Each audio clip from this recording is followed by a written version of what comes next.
Энэ жилд Орхон аймагт 2 сумын 24 багийн 1000 гаруй малчин мал бүхий өргөд урьдчилсан байдлаар 130.5 мянган толгой өвлжих төлөвтэй байна. Тиймээс аймгийн хүнс хөдөө аж ахуйн газраас 67 хүний бүрэлдэхүүнтэй ажлын хэсэг гарч Баян өндөр Жаргалант сумын 16 чиглэлд малчин өрхийн үйлчлэлийн байдлыг шалган ажилласан байна. Малчдын газар дээр нь танилцж үйлчлэлийн бэлэн байдалтай бол танилцсан байгаа.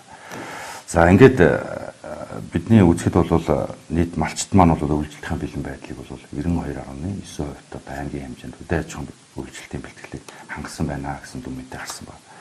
За үйлчлэлийн бэлтгэлийг бол аюул олон 7-8 үзүүлэлтээр бол дүгнж үздэг та бүхэн мэдж байгаа.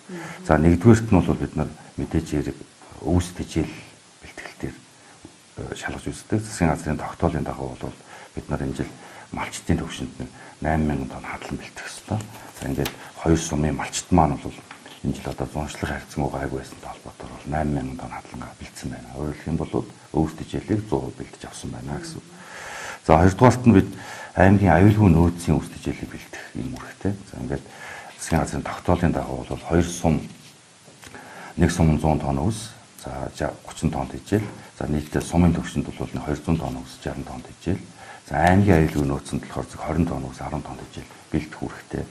За бид эрдэнэ самд хүсэлт тавьсан, за мөнсгөр даргын зөвлөлийн хурал, за аймгийн эрдэнэ тэргүүлэгчдийн хурлаар энэ үйлчлэлийн бэлтгэл ажлын хүрээнд ажиллаж шаардлагатай зардлыг оруулсан үндсэн дээр бол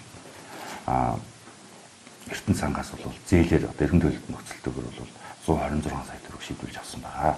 За үүнээс бол үүгээр бол аймаг сумдын аюулгүй нөөцийн өвс тэжээлийг 153% бэлдэж ажиллалаа. Өөрөөр хэлэх юм бол ямар нэгэн мөндөрлөлтөй нөхцөл гарсан тохиолдолд бол бид нар бас малчдаа бол олох аюулгүй нөөцийн өвс тэжээлийг бол бас тодорхой хэмжээгээр бэлдэж нөөцсөн гэсэн.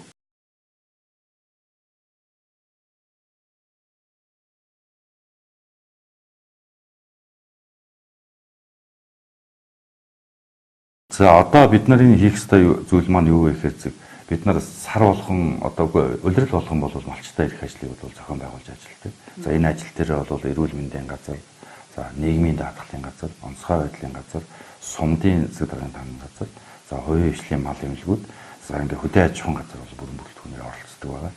За малын тоо явсны даачаар бол бид нар малчтай иргэх, за малчтад төрийн үйлчлэгийг хотонд нөхцөлгөөд тааш бид нар очиж эрүүл мэндийн үйлчлэгийг үзүүлэх. За нийгмийн даатгалын чиглэлээр үйлчлэгээ үзүүлэх, мал эмнэлгийн үйлчлэгээ үзүүлэх ажлуудаа бол графикын дагуу бол нэг сартаа ингээд явуулнаа.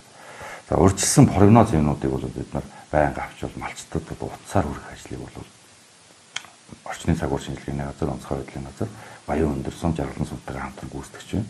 За малч өөрөөр хэлэх юм бол судалгаагаар явж байхдаа бол малчдынхаа утсыг бол бүрээ авсан.